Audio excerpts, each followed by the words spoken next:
All right. Welcome to another week of Truth Hour. We're going to have to get started here without Shonda for hopefully just a few moments as we're waiting for her to connect. We started a couple minutes late because we're trying to correct our connecting issues. But anyhow, today we're going to discuss really kind of a continuation of our conversation from a couple weeks ago, looking at some of the hey, welcome everyone on IG. Looking at some of the division within the Democratic Party and looking at some of Biden's cabinet selections. And time willing, we'll get to the topic that we had to omit a couple weeks ago, looking at Trump's concession speech, which I'm titling it Trump's non-concession speech, but we know he didn't actually, he hasn't yet conceded, so he can't deliver the speech. So again, for those of you joining, I know you're used to seeing both Shonda and I on here going back and forth, and we're waiting for her to connect. But in the interest of respecting everyone's time, we're just gonna. She wrote me and said to just get started, and we'll connect as soon as she jumps into the stream. So let's get right into it. Biden's cabinet selections. And I'm excited to hear Shonda's take on this. And if you have comments, please flood the comments. Whether you're on if you're watching it live on YouTube or Facebook, add your commentary, your questions. If you're watching the IG, I'm trying to go back and forth to look at the questions and the comments. But I'll get started looking at his national security team. That the first picks that he made: Anthony Blinken as Secretary of State, Alejandro Mayorkas as his Secretary of Homeland Security, and Avril Haines as his Director of National Intelligence. And for some reason, I don't know who's in his head, they told this man to bring back former Secretary of State John Kerry to serve as the special presidential envoy for climate, whatever that means. It's a mouthful, but I've been I've been very vocal about my disappointment with these picks. And it's not because I think that these selections from Biden lack experience. I think all of them have very impressive resumes. So that's not a reason for concern at all. Because I think to go from just appointing these pundits and people who've been promised things and just people who've donated to campaigns to just grant them positions in the administration, what we saw the last 4 years, I thought that was a deviation from traditions that ought to have been honored. And I don't think Biden's following that per se, but my problem with Biden's picks so far is that it's a pretty, people might disagree, it's a pretty white, I'm sorry. And to be clear, I'm referring to the cabinet, meaning the heads of these agencies. So Secretary of State, Secretary of the Department of Homeland Security, right? Heads of agencies, communications director. I'm not talking about deputy this or deputy chief that, or assistant to this, or special envoy to that. I'm talking about the heads of agencies, people who have actual policy making power. Not a single one of them has been black. And that's problematic for me. And I compared it on Twitter, which Biden acolytes went crazy. And I said, technically so far, then this is back when it was only the national security team that was announced. To that point, Trump's administration was technically more racially diverse because he had at least Ben Carson as the head of an agency and Elaine Chao as the head of an agency. So it's disappointing, this idea that a lot of people voted for representation, right? Hashtag representation matters. We talked about this a couple of weeks ago. Representation matters. And people will say, well, it's the first woman to do that and the first woman to do this. Yeah, it's all white women. White women voted for Trump. I think Joe Biden had a responsibility in this administration to honor the people who put them there and to honor the people who essentially have been carrying the Democratic Party for decades. And it's been disappointing to see a white communications director, a white DHS secretary, a white Secretary of State when he had a Secretary of State in waiting in Susan Rice. She's been a national security advisor. She's been an ambassador. I mean, she's been a right hand to President Obama.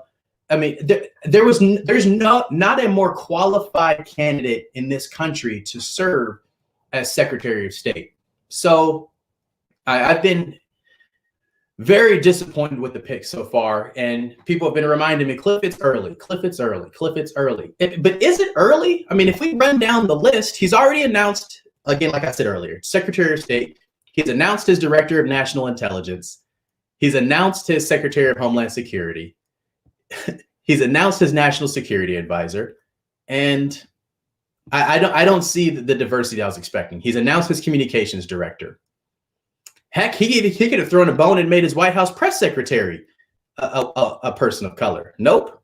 Now, granted, I am over the moon that he decided to promote the first all-female communications department, but it's just not.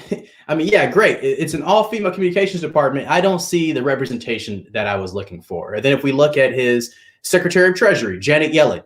And essentially, this is the only pick that I support. I think Janet Yellen was, I think, a superb nomination for that role. But again, I'm disappointed. And I think it's okay to be disappointed. Many of you are already familiar or aware, I was a Biden voter. I was a Biden supporter. I, for the most part, have to remain a Biden supporter if I want any policies that I'd like to see enacted. But it's been a disappointing start to see the number of white people that he's nominated to his cabinet. And if that makes you uncomfortable to hear, you probably should turn the channel or go to a different page, because that's my truth.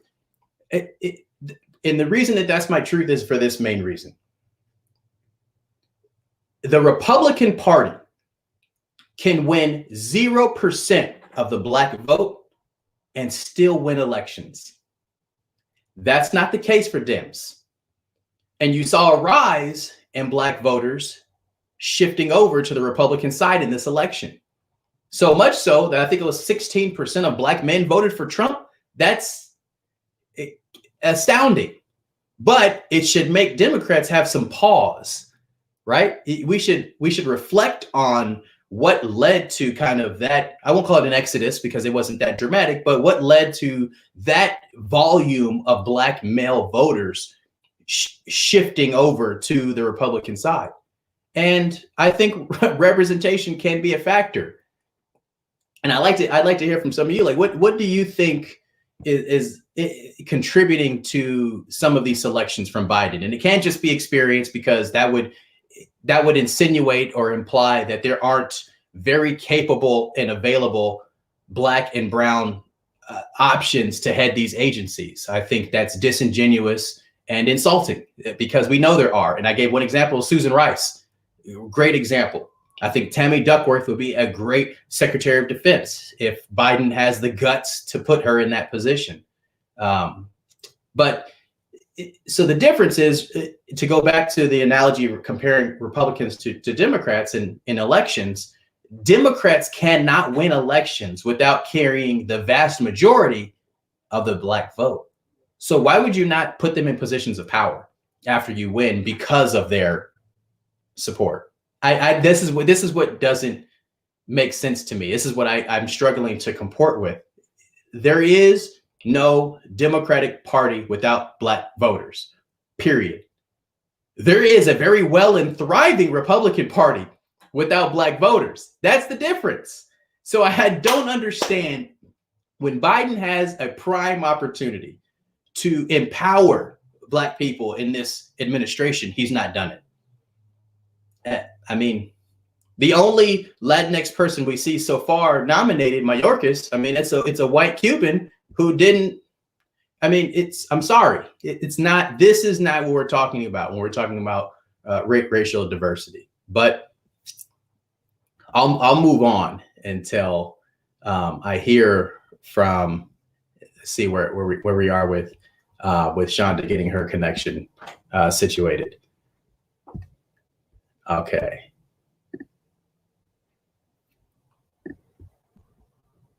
So let me switch these banners up. Apologies. And I said I was going to do this 2 weeks ago, just to remind you all, if you're watching on Facebook and YouTube, you can see the banner. Let's remember to put some respect on Stacey Abrams' name. Joe Biden does not win the state of Georgia and help change the dynamics in the South if not for Stacey Abrams. So we have to remember to put some respect on her name anytime we get a chance. And she's another person that I would like to see, if not in the cabinet. I hope she's given the opportunity to be the first to serve in our U.S. Supreme Court. And now we have hello, Shonda with us on YouTube. I think I'm logged in. With us on IG. Sorry, everyone. I'm waiting to log into the next one, so give us just a few seconds. Bye. Apologies.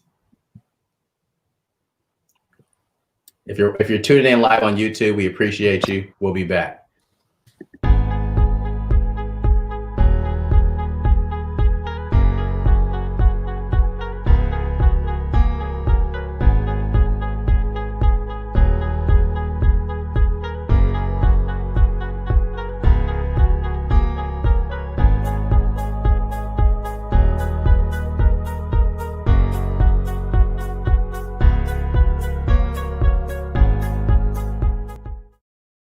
Okay. All right. You have to join on IG so I can hear you. Okay.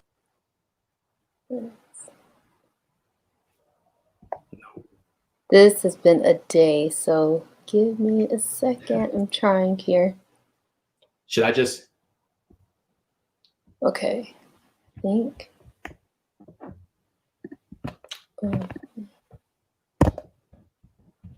Okay. There we go. Okay.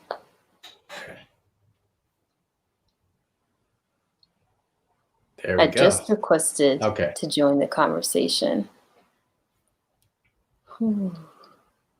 It's adding. Can you hear me?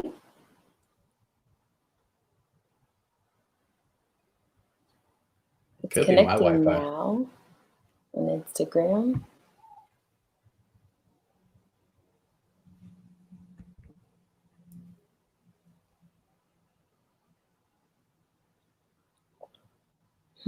It's not connecting. I don't know.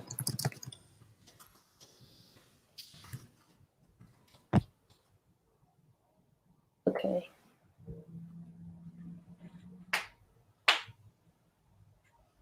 All right. There we go. Here. Oh boy. Okay. Can you see me now on IG? I can see. Yes. And hear you. And I can hear you very well. All right. I'll put back up the banner. So they heard me give my view of Biden's cabinet. So I'll pose the question to you. What have been your takeaway reflections? What's your analysis of Biden's selection of his communications team, his national security team, and his, what are they referring to this as? His economic team. So for myself, so, a few weeks ago, we went over the selections. I guess I was pretty far off. I almost feel as if it's weird because I didn't think that I was too far off with some of the picks. And I also did not think that some of the picks that we had, that we threw out, that they were unreasonable or unlikely. But when I saw the names of some of the candidates that he selected for his cabinet, it shows that there's a big disconnect in terms of what myself and others feel is needed to move the party forward. That part's a bit disheartening because I thought that things would be different under this administration. And again, before everyone starts blowing us up later when they see the video, I'm not saying that I'm not saying that things will not be different, but I'm just saying, again, I stand by this, is that he has the opportunity to move the country forward. more than what President Obama was allowed to do. And it's unfortunate. I mean, starting with his Secretary of State, I didn't see that. And I feel it's pretty safe to say that 80, more, not even 80, 90% of the people thought that it would be Susan Rice. But to pick a lot of individuals that have been loyal to him or loyal just to the Democratic Party and people that have already served in 2 previous administrations, that I don't understand why they would continue to do that, in terms of, again, grooming other people within the party, allowing them to grow in their positions. The one thing, I mean, again, well, if we look at what the Trump administration has done in the last 4 years, they didn't pick establishment Republicans all over. They put people in place that actually didn't have the experience. And I'm not advocating for that, but what I am advocating for is to give people a chance. So even with the press shop, that was, I just want to congratulate first first I would say congratulations to Corrine, to Simone, to Ashley, because they did a lot. They did a lot of work, not just for this previous election, but they've been doing the work. And I just don't want their efforts to be minimized. And so for me, when I saw the selections for the press shop, I was very disappointed because I felt as if that's just hiding people. That's not a representation of, we keep saying that we want the Democratic Party to look like America, but what we're going to see is another. It's brown-haired white women is America. It's red-headed white women in America, and apparently it's blonde white women is America. Right, and I feel as if it's a repeat of what we saw during the Dem convention. It's just here and there. We'll see some people. They might call the deputy press secretary to hold a few of the press conferences, but again, it just shows lack of, it's just very tone deaf. And then it also lets me know that, of course, there's a lot of work to be done, but what I don't like is feeling as if they use Black and brown people to put him in office, and then they're actually not interested in hearing from us. Part of it too is, reading a few articles and listening to a few things today and seeing that civil rights leaders and people from civil rights groups, they're saying that they haven't been invited into the conversation with the Biden-Harris transition team. That should not have happened. They definitely should be called, and they should be in those conversations, because you didn't have a problem calling on them to help you win the election, to make calls, to initially knock on doors, to text, to ask people to donate money. And so now to hear that they're not being invited into the conversations for the cabinet picks, that's a problem. It's a problem. Yeah, and they're not just not invited.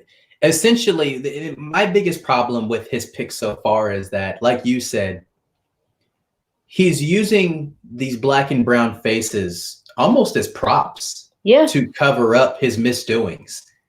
Because what we saw front and center the day that he announced his national security team wasn't Anthony Blinken.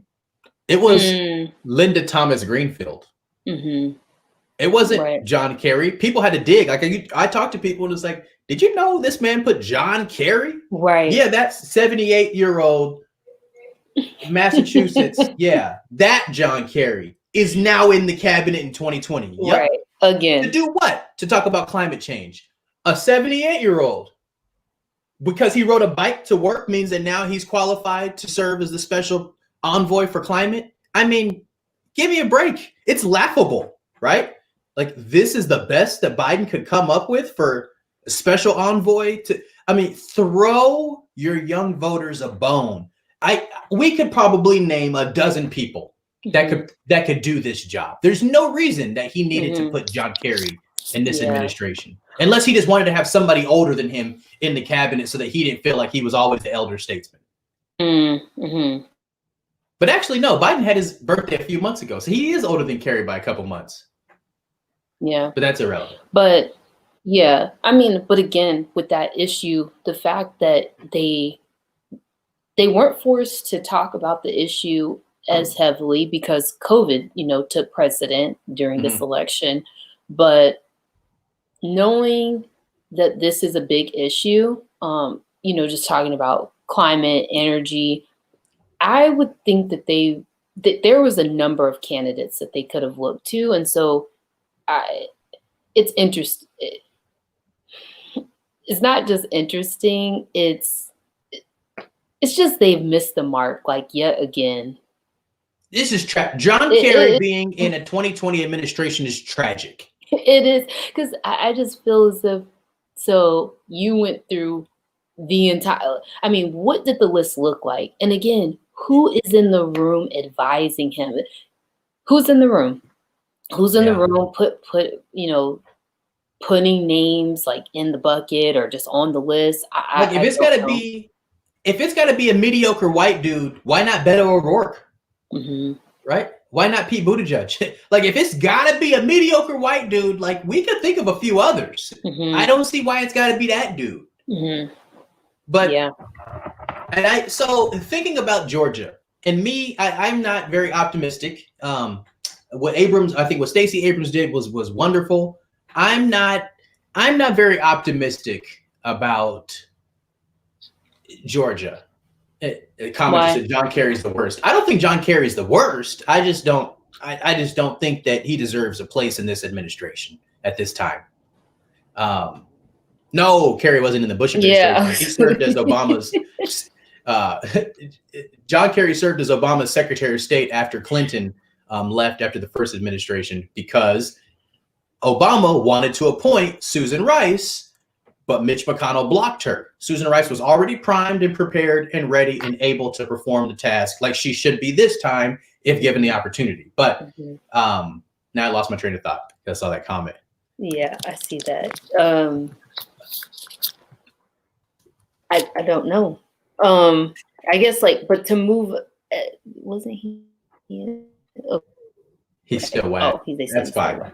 So, you were talking about Georgia, and you were saying that you don't think that we'd be able to. I don't think I don't think the Dems should expect to win Georgia. And for that reason, that means this is still going to be a Mitch McConnell-led Senate. And like what I sent you earlier today, with the Mitch McConnell-led Senate, that means no Joe Biden nor his supporters should expect any meaningful legislation on healthcare, any meaningful tax reform, any meaningful environmental protections. There's not going to be that type of legislation passed in the next 2 years. Sorry. But what I think can get passed, and I don't want to derail the conversation because this might be better preserved for another day when we can give it a full 20-minute block. I think that Joe Biden needs to die on this sword: student loan debt forgiveness.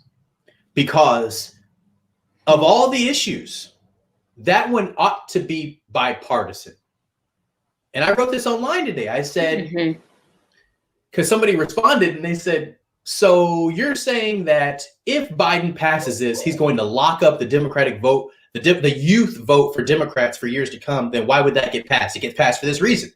Every president, we look back in history, every president gets at least one piece of landmark legislation, right? Regardless of who's in control of the Senate. Even though we know Mitch McConnell is one of the world's greatest obstructionists, we know he's the least productive, we know he has no interest in actually doing his damn job.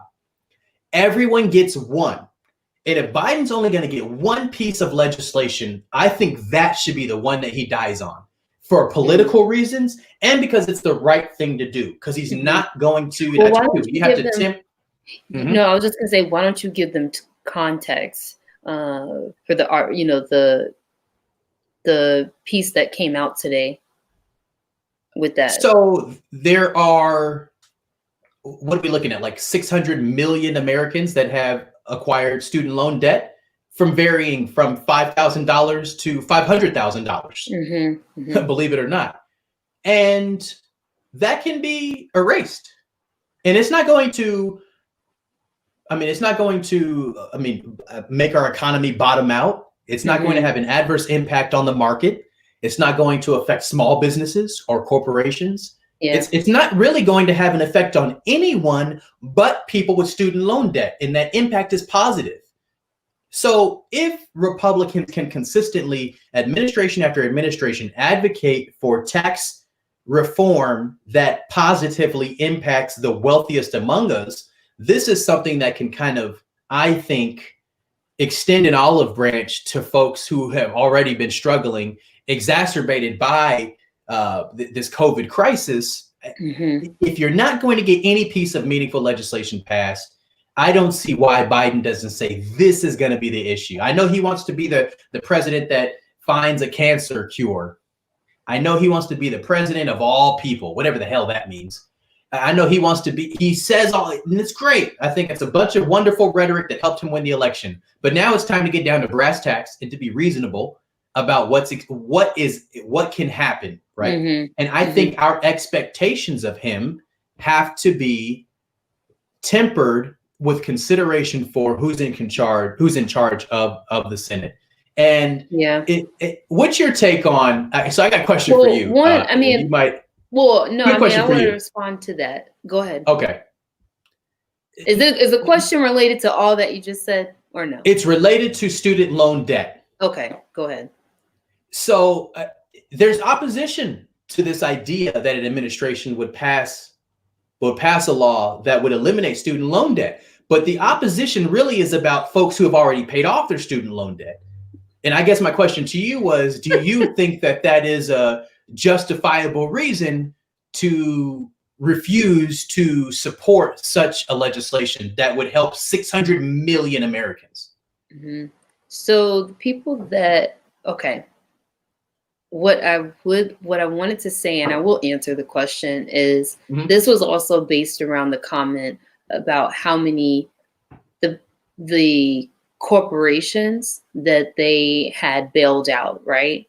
And so when we're looking at businesses, and there's already a few loopholes that they benefit from, but then you see the average person who's trying to make ends meet, and college students, whether you've been out of school for the last 10 years or 5 years, what have you, they still owe this money, right, to the lenders. And so to me, it doesn't make any sense that no one is talking about what is it that we can do to relieve some of that burden from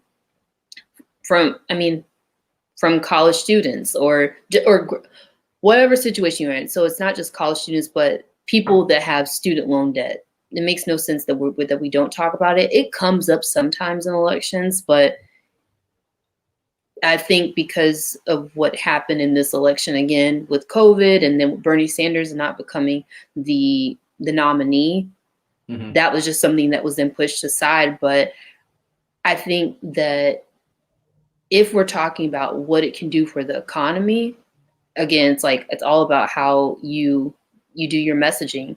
If we start talking about what benefits it will have then to relieve people from that student loan debt, I think that it should be done. Either way, I think it should be done. I know that there's benefits, but I think that we have to change the way that we discuss just relieving people from student debt, like bailing them out. I mean, no one really people do question, but I feel like there's not enough pushback for how corporations are bailed out. But then when you try to then provide relief to the average person, now it's looked at as if you're just receiving a handout, which is unfortunate because even today in the news, they're saying that Biden's team, they're looking at providing they're putting together a new stimulus plan, package for COVID relief. And so I just think that we need to find a way to talk about that. Yeah, he You said we should might have a respond to middle this class. quote. Hold on. Oh, Yeah. go ahead. Yeah, we might have a middle class again. Exactly. But you also would then have other people that would look at, okay, so part of it, the issue I have is that they urge people to go to college. No one wants to see like so I know with the junior colleges or some community colleges in certain states, the education could be free, Yep. but not in all places. Again, that becomes like a state issue. But the thing is that we can't continue to force people or encourage them to go to college and then put people in debt, but then not provide job opportunities for them when they get out of college.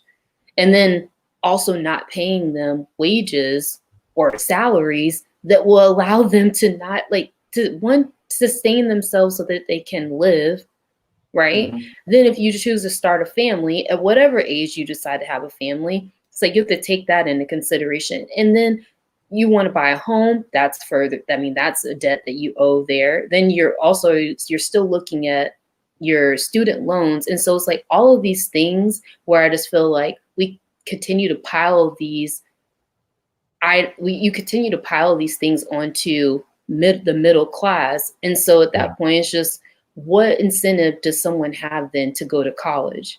And so if we are going to talk about student loan debt again, I just think it's about how we message it, but it's definitely something that can be done. I'm not opposed to it. If that answers your question. I'm not opposed to it. I'm not one of those people, oh, I've been out of school 5+ years, so I don't think that they should do student loan forgiveness because, that's ridiculous. I mean, I'm going to be happy either way. If they forgive my loans, I'm good with that. And we all know that there's definitely going to be certain stipulations to it.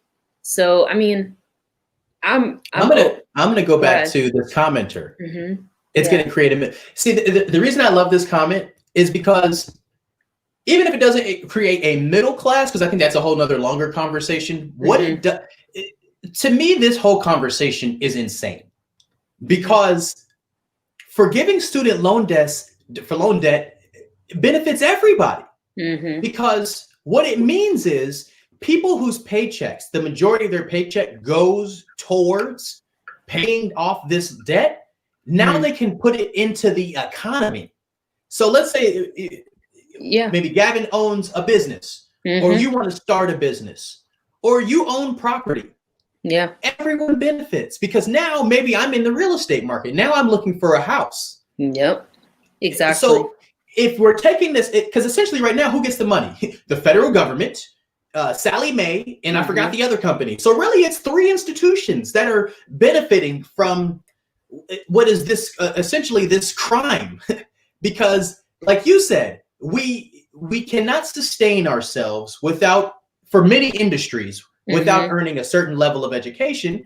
Yet we can't afford to pay for that level of education that we were forced to get. Right. So to me, forgiving the student loan debt, I love that comment. It creates a middle class again. At least what it does is it allows for our money to be utilized to benefit everyone. Because money in the market means small businesses and big businesses benefit. It means people in the lower end of the economic spectrum, because now your home value goes up. Because now your neighbor, and people always wonder, like in the older generation, why are you guys so mobile? Why do you move from here to here? And why don't you settle down? And settle down when you buy a house. Usually, how are we going to buy a house with this salary? How are we supposed to save? We can't do these things because your generation refuses to allow us to get an education and pay for that education. It shouldn't be only the children of wealthy people that can afford to go to college. It shouldn't be that case. Right. That's not what was intended. No, but that's the thing. Like, children of wealthy people go to college and then they have the opportunity to do whatever they would like, a year after graduating. Buy houses within 5 years of graduating college. Like, what? Exactly. It's like they can go and do whatever kind of job they would like, but everyone else has to maybe work 2 jobs just to pay their rent. Or you even have to have a roommate. all of those things. But Yeah. yeah, I mean, I agree. They said in the comments too, it's going to benefit everyone, and it's placing money back into the economy. And this is why they should hire us, Cliff, to be on the strategy I and don't, yeah, no, messaging team. because we wouldn't tell them to go bring on some 78-year-old has-been. Yeah. Because we're going to hit them with the real. They don't want that truth. Right. Mm-hmm. They don't want that truth hour to be truth 24 hours. Right. And he just, the other part of it too, I mean, I know that there's someone else that's writing the speeches and things like that. But again, the delivery of it, right? So this is going back to messaging. If the head person of messaging, the press secretary, is a white woman and she's seen every day and she's talking to you about these issues that impact you. So again, I know we're talking about the middle class, but the middle class is only but so big. Yeah. The rest of the people are below that, that threshold. So how many people will tune in, right, to hear them, like to listen to the briefings? So the part that is unfortunate with this is that, again, they had an opportunity to reach other people.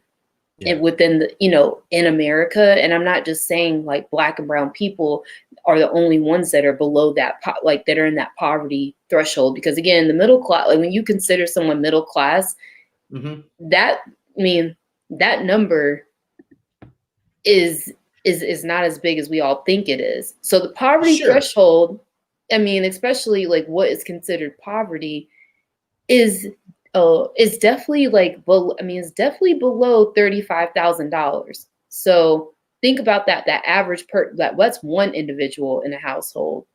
But if they're trying to raise a family, and so just thinking in terms of how it is that this person now, so Jen Psaki. Jen Oh, you're talking about the person. I thought you meant generation. Yeah, sorry. No. The press secretary. I'm just saying, like, every day now will be seen and has to now speak to those issues, and how it impacts the Black and brown communities disproportionately. To what you said earlier, it's not just Black and brown people in poverty. However, a wealth gap, a racial wealth gap, does exist in this country. And it exists for systemic reasons, right? It is essentially organizationally structured to ensure that Black and brown people continue to be subjected to oppressive behavior that is essentially the reason why they remain predominantly in these poverty-stricken situations. We got a good comment. When you say something can benefit everyone, the old dudes who are afraid of communism immediately close their ears and nothing gets done, especially when everyone includes young people and liberals. Right. And that's, great once again, hitting us with the fact bombs. And okay. And so that's one thing that we could touch on right now. That when Gracious said includes young people and liberals. So I know you and we've talked about it a little bit, but again, the Democrats, they have to figure out a way to take back these names and to not make it so demoralizing to where other side, they continue to win the messaging war. Yes, because why is liberal used as a pejorative, but conservative is always something to behold? Right. Like, you can call me a liberal any day of the week, except on Thursdays. But it's like, I don't get it. I don't, right? Like, oh, look at that liberal. Like, okay. Right. I like their sandals too. I don't understand. Look at that conservative. Yeah, like their sandals too. What are we talking about here? Yeah. Like, what is liberal? Sometimes it's always added with a snowflake. And that's when I hit people on Twitter like, I'm a snowflake. I mean, I do like snowboarding. Oftentimes there are flakes on the ground. I don't know what you mean when I'm a snowflake, but I digress. Yeah, you should. So, wait. Did we talk about? No. I was gonna say. So, did we talk about Clyburn's Did you talk about that Oh no, before you I said got we were gonna on? pull that up. They were Oh, okay. people. I had very low ratings when it was just me. The numbers literally doubled after you joined. At least the IG numbers. I think Facebook and YouTube are pretty consistent, but the IG numbers like skyrocketed once you came in. They did not want to hear from me. I doubt it. Again. Nah, I can see the numbers. Okay. Well, apologies, everyone. Okay. Well, I'm just going to hold on, pull this up. So, in an interview recently, so for those that don't know, I'm referring to Jim Clyburn, who is one of the representatives in South Carolina. He's a Democrat and he's the House Majority Whip. And so recently he was asked about the transition, the transition right now of the decisions that are being made by the Biden-Harris team and the cabinet selections. And again, this was before this weekend where he made the comments, but he was saying that without his endorsement of Joe Biden,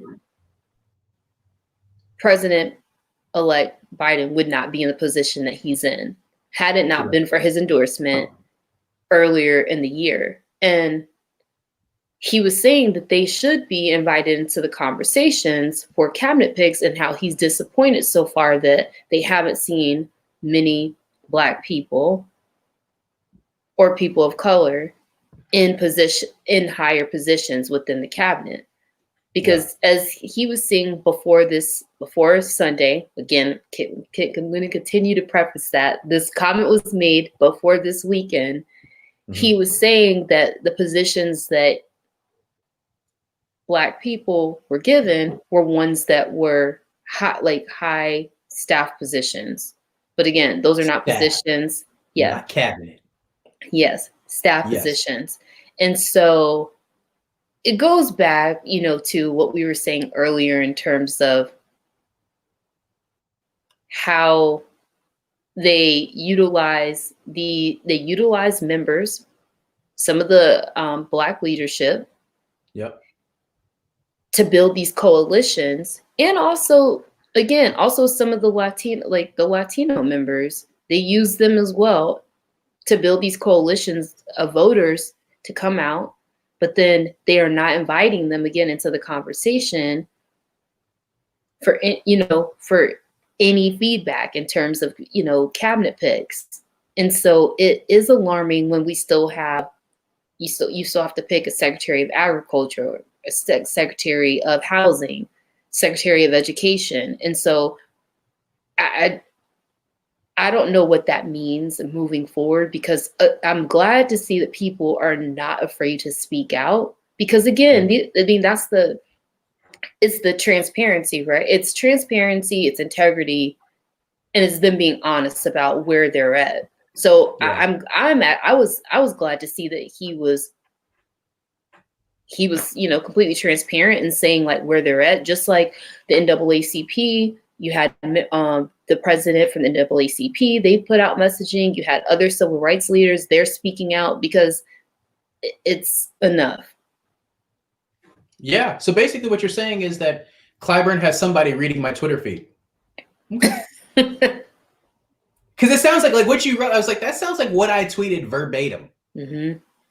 And so, I don't think there's a lot more, because they, like I said, they listened to me ramble for about 10 minutes before you jumped in here. Mm-hmm. But I think it's a few things. I think it's cowardice, because I think Biden is afraid to battle Mitch McConnell to get his nominations confirmed. I think it's some cowardice mixed with sheer blindness to the moment. I don't think he realizes what it meant for Black and brown voters to have a Black South Indian vice president elect, and how we assumed that meant there would be more representation in positions of power. So I don't want to hear anyone respond with, you have the, oh shoot, it went from maximum screen. Well, you have the Keely Tobar. She's she's in the comp shop. I'm just saying, I'm saying that's what that equates to, is when you start pulling out names. And just as easy, I mean, the thing is that the ones that we do not hear from, you will forget that they're even there. If you don't see them out in the open speaking, you'll forget that they even hold they have room in that space. Yeah, I think being a head of an agency is very different. And I don't want it to be, and this is, people are like, there's still a lot of picks left. Like, are there? There really are a lot of picks left. The whole national security team is picked. The entire economic team is picked. The entire communications team is picked. So what's left? Secretary of Education? Like, I'm a teacher. They have no power, no matter who's at the head. So as terrible as Betsy DeVos was, what can they do? There's I was just getting ready to say she was horrible. She was horrible, but she could have been even worse than she was, but there's not a policy that she can enact. We have the 10th Amendment. States determine how their students are going to be taught. Right. So don't throw a Black or Latinx or an Asian Secretary of Education because they can't even do anything. I wanted for the top positions. So the only one there's left really is AG. Yeah. And I imagine it's going to be Antonio Becerra. It better be Becerra. But like really outside of AG, there's no other positions left in the cabinet that have actual power. Let me just name correct. Javier Becerra. I'm like, Antonio Becerra, who is that? I don't even know. Apologies. Yeah. But you still have the Justice Department. AG. Yeah, AG. Oh, okay. I'm thinking about AG right now. No, so they are floating. Yeah. But they are floating there for all I care. Yeah. So outside of AG, there's no other positions of power in the cabinet.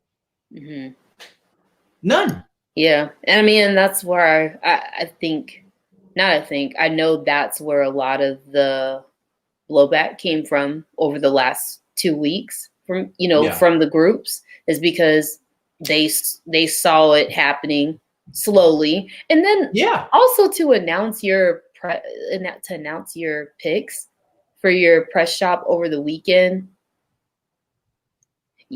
Oh, you thought he did that to kind of I know that I think so, because the Friday thing is no, because that happened on was it Sunday? It was Saturday. We learned Saturday. Again, Saturday.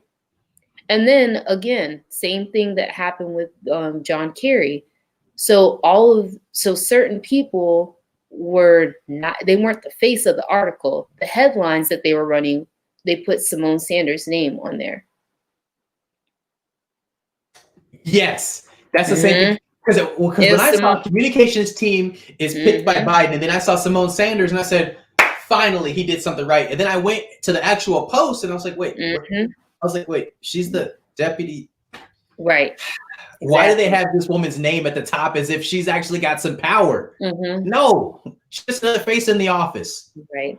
I mean, it was some great clickbait, because I clicked on them a few times. I don't know what people think. Maybe people completely agree with us, because only the few comments we got were like, "Yep, we're with you." I don't know how they feel about this cabinet. I'm genuinely interested to know if maybe it's just us. Yeah, please leave a comment with your thoughts on some of the cabinet picks. So the last topic we didn't get to address a couple weeks ago related to the current occupant of the White House, Donald Trump, and his refusal to write and deliver a concession speech.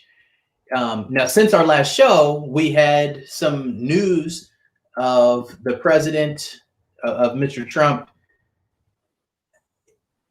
moving aside to allow for the transition of Biden to move forward. But I think what's the department? I think OEC. But there's still not been his actual words. He's not said anything. And I think that's problematic. I think so we just learned today that his attorney general, William Barr, who has been lockstep with him in all of his nonsense and foolery, even he today had to admit that there was no fraud in the election. And so what did they do instantly? Rudy Giuliani and Trump and his other Fox News surrogates, right? They came out and said he doesn't know what he's talking about. Yeah, he's the head of the Justice Department. He knows about all the investigations. So if he doesn't know what he's talking about, nobody knows what they're talking Right. about. But it just shows their willingness to attack anyone that's willing to rebuke Trump and his nonsense. And it's dangerous because people are going to be killed, not just threatened, not just harassed. People are going to be killed because the president's dangerous rhetoric and his encouragement of violence against anyone willing to speak out against him.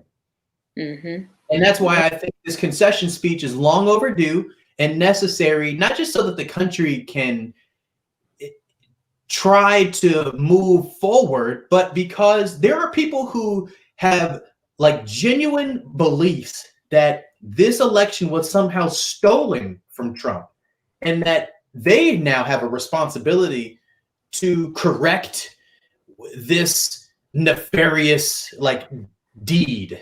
And that's like, imagine you're walking into a store and there's someone who thinks that you might have contributed to it.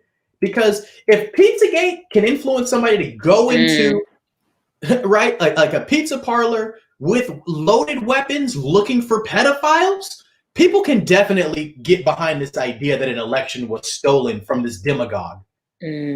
So I think he has a duty. He owes the people that, even if it's 2 sentences. We fought a hard fight. I really wanted to represent you and to continue to be your voice. And I thank everyone who supported me, but it is time for the country to move forward. I didn't write that down. That doesn't take a whole lot of anything, right? That doesn't take any skill. Just do that. You're giving him way too much.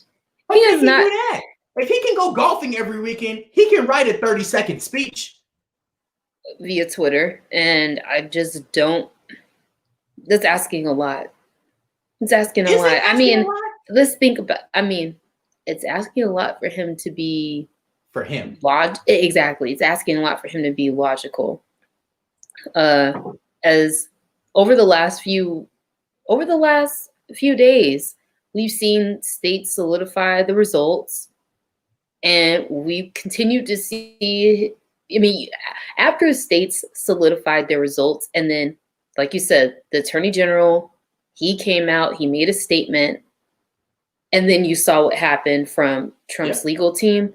I don't understand why we would think anything differently would take place. I honestly, I'm gonna let you finish. I'm just saying.